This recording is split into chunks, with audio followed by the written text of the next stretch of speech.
Si Lester, classmate kami dati, and lagi talaga siya nambubuli sa akin. Binabato ko ng papel, yung bag niya, tinatali ko sa upuan niyan. Ganyan, ginagawa ko hanggang sa parang natagalan, parang nagkaroon ako ng care sa kanya eh. Pero yun pala, may crush pala siya sa akin. Na yun. Tapos one time, ayun, niyaya niya na ako mag-milk tea. Yung bully, napalitan ng hatid sundo, ganyan. Lalabas kami, tatakas. And then, yun, nagtuloy-tuloy na, naging kami. And after ng graduation, kami na talaga magkasama lagi. Shell, simula nung dumating ka sa buhay ko, everything changed. English? English yarn?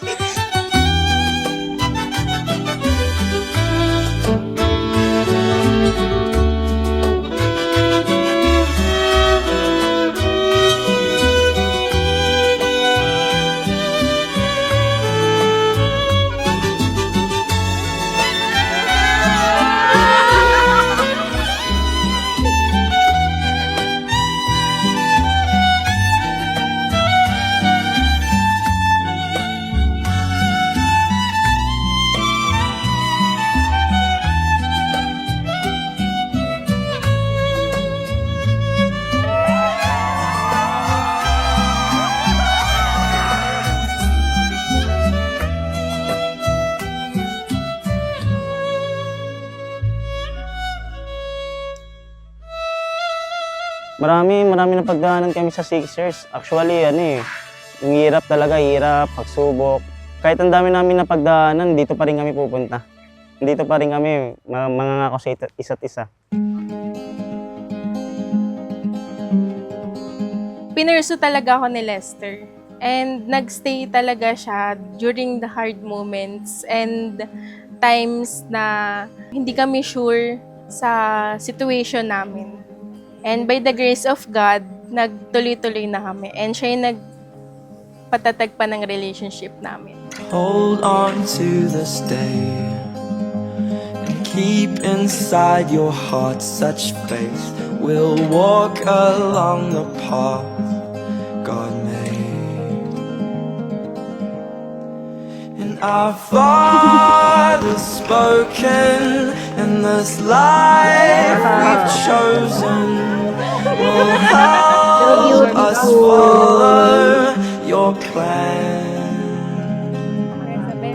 And I can't profess that I understand it, but I see me holding your heaven made your hand. Maging strong ka as a wife for your husband, and then center mo si God sa pagsasama niyo para maging maayos, at kung anong struggle kaya niyong i-overcome. Kailangan maging matatag sila sa bawat isa ng pagsasama. And my love, so one day we will love the way that God intended for us. And our Father's spoken, and this life we've chosen will help us follow your plan. And I can't. My dear Lester, I am happy that finally nandito na tayo. And never natin na-imagine na this day would come to us. It's such a roller coaster of experience. And I remember that there's a couple of night I prayed to God to remove you in my life if hindi tayo para sa isa't isa. But today, the answer is very clear na ikaw at ako ay para sa isa't isa.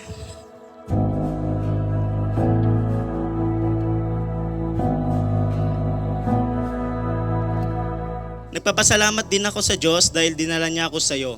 Grabe yung pasasalamat ko kay Lord kasi sino makapagtaka na ipapakilala niya sa akin si Shell.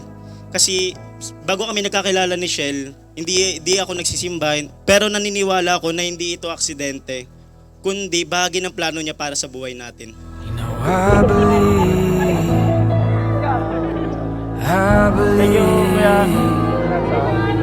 there's time.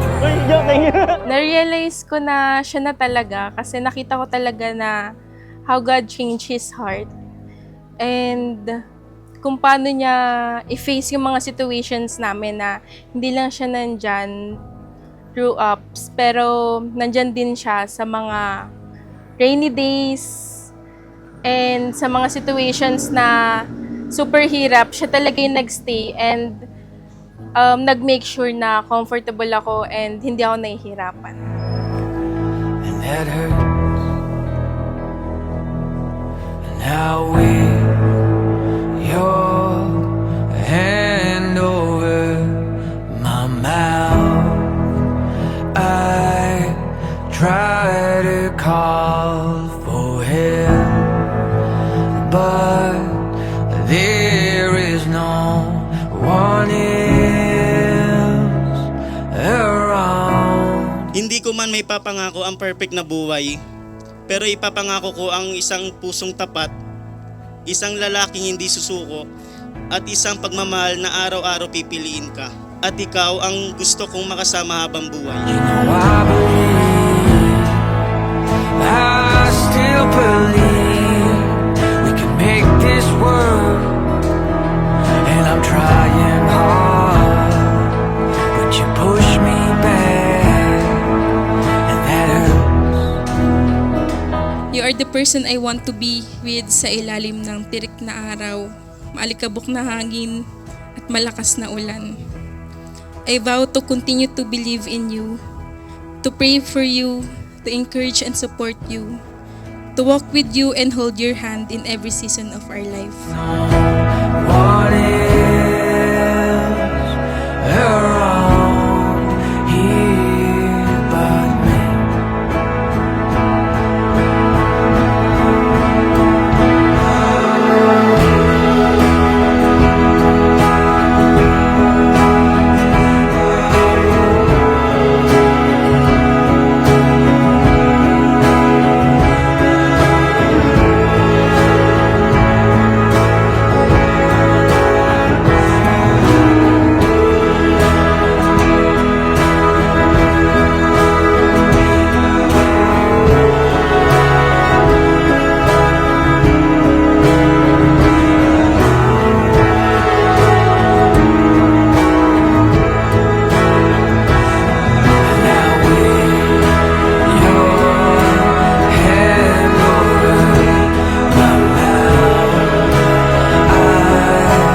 Thank you for loving me, for taking care of me, sa sacrifices mo just to make sure I'm comfortable, and for patiently waiting for me.